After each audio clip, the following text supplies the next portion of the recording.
is pie day, but I'm going to be making pie crust.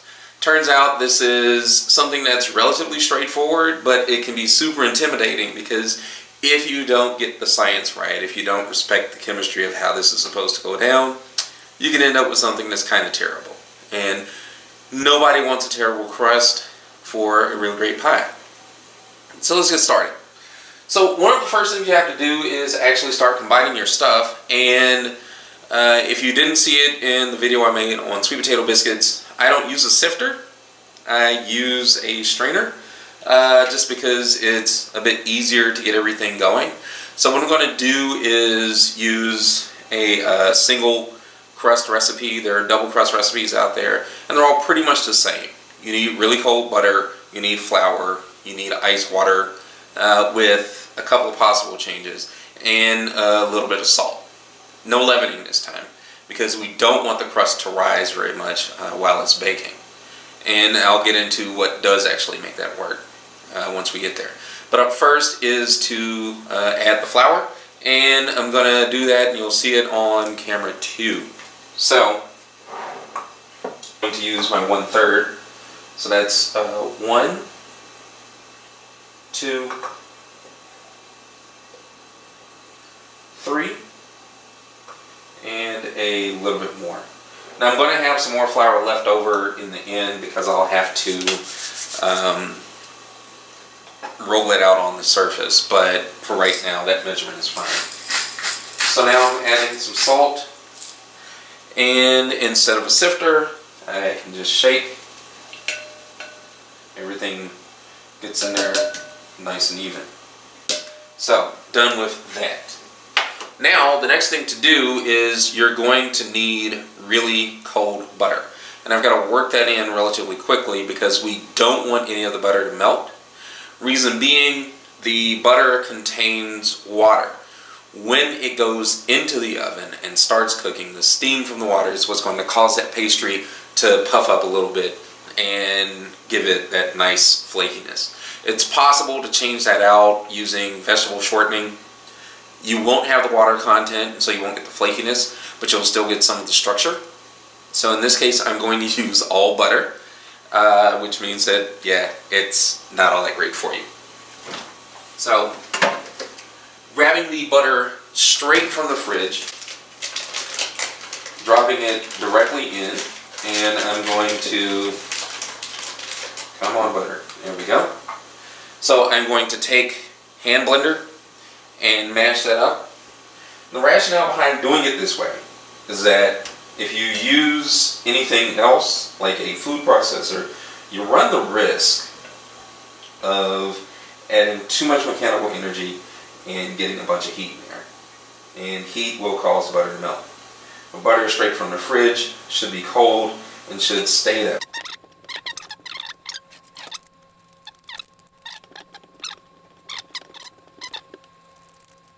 So that's all been mashed together, and the thing that you have to do next is you want to make sure that you add ice cold water.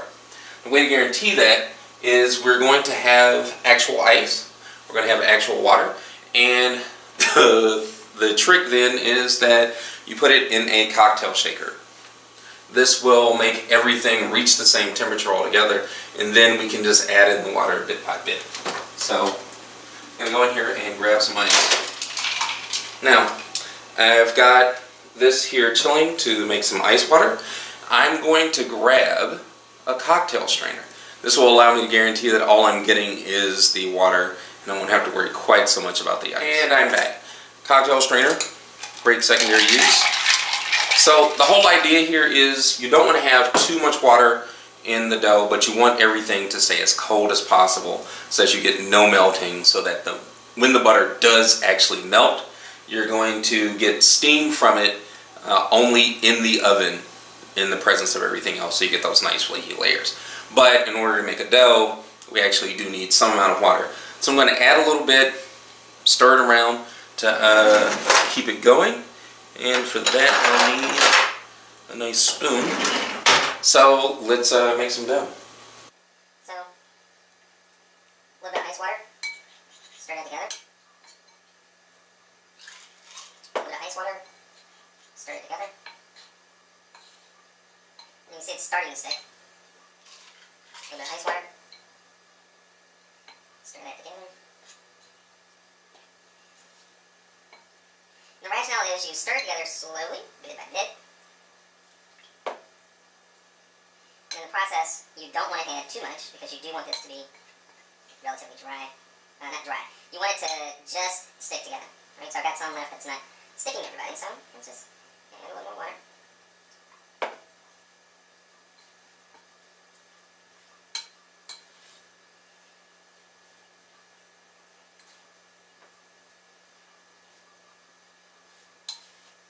Just coming together.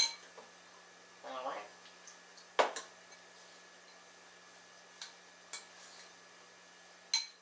You can see this is now a ball of dough.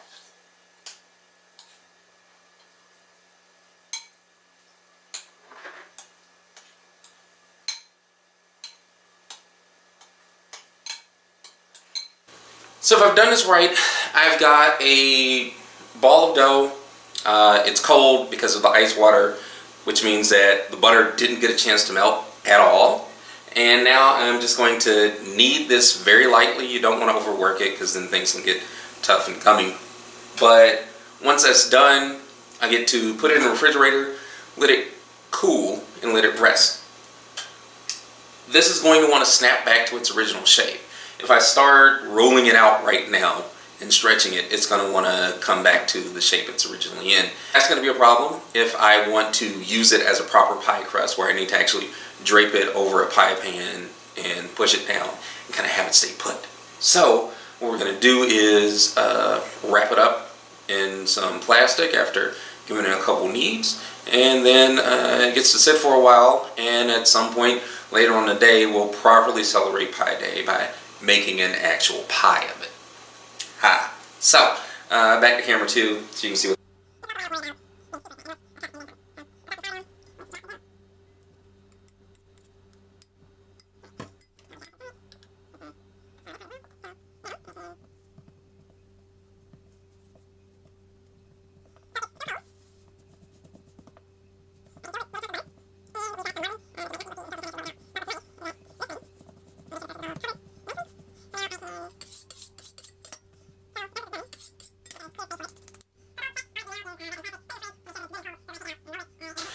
So it's all set.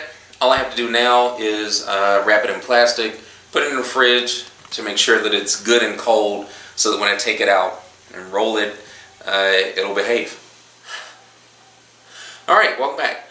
I'm going to get the dough out of the fridge, put it down on the workspace so I can roll it out. I'll roll it out. We'll put it in this nicely greased pie dish. Put it in the oven, and we're going to have sweet potato pie because, hey, Pie Day. And no, I'm not going through the whole recipe for what the filling is, but there's plenty of options out there on the internet that you can look up. Just don't use the one that they did that time with the cheese in it. Something wrong with those people. Anyway, let me get the dough. So, it's all cold, everything's equilibrated. I'm going to dust the surface and start rolling. So now that the surface is set, I've got a rolling pin. You can use some of anything, a even wine bottle, what have you. That'll all do. I'll put that off to the side, and let's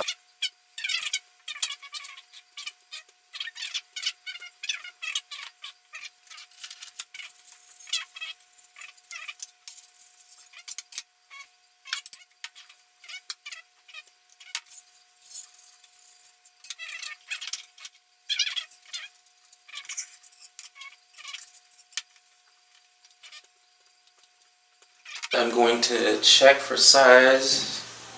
That feels about right.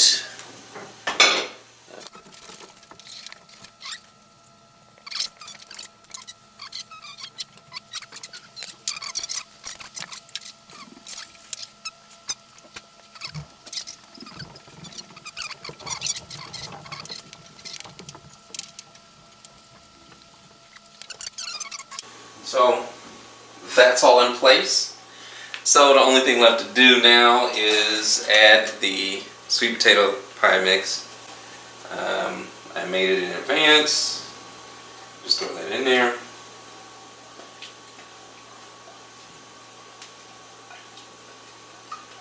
Doesn't look like much right now, but in about an hour I will have pie.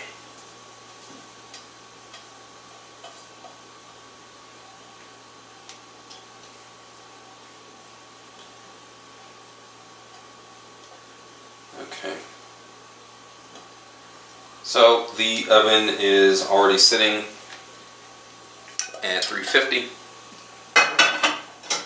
So this whole thing is going to go right in there. Last step, because it's pie day, we actually need to see the pie. So let me turn that off. Let me put something on my hands so I don't scream and holler. Let's crack this sucker open. So it just finished, so you'll see it bubbling. But I've got pie. So I'm gonna set that out. It's gonna cool. I'm gonna enjoy some pie.